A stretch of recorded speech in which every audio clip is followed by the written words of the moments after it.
MIT technology review Pakistan के news studio में खुशामदीद। मैं हूं आपका मेज़बान GM शाह।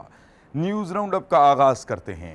बुलेटिन के आगाज़ में आपको बताते हैं कि आयोटा पाकिस्तान प्राइवेट लिमिटेड ने गाड़ियों को महफूज बनाने के लिए एक नई प्रोडक्ट मुतारिफ करवाई है। इसका नाम ड्रिवेटेक्स है, जिसके तहत गाड़ी में एक डिवाइस को नस्ब करके इसे मोबाइल ऐप से मुंसलिक कर दिया जाता है, जो इस गाड़ी को ट्रैक और इसकी देखभाल वगैरह जैसे फीचर्स को कंट्रोल करने में मदद देती है। माहिरीन का कहना है कि इसे 30 सेकंड्स के अंदर इंस्टॉल किया जा सकता है।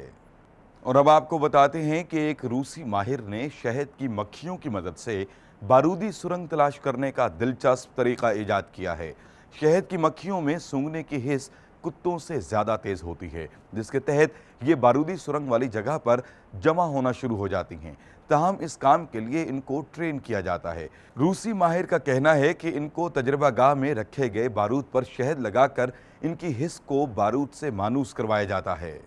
और अब बुलेटिन के आखिर में आपको बताते हैं कि हाल ही में अमरीकी माहिरीन ने एक सर्वे किया है, जिसमें ये कहा गया है कि वालिदैन का बच्चों के सामने स्मार्टफोन का इस्तेमाल करना बच्चों को बागी बनाने का बाइस बनता है। इस सूरत हाल में बच्चे अपने आप को वालिदैन की तवज्जो से महरूम समझने लगते हैं, जिसकी वजह से बच्चों में चिड़चिड़ापन और दूसरी नफ्सियाती बीमारियां पैदा होना शुरू हो जाती हैं। लिहाजा वालिदैन को चाहिए कि वो बच्चों के सामने स्मार्टफोन वगैरह का इस्तेमाल कम से कम करें।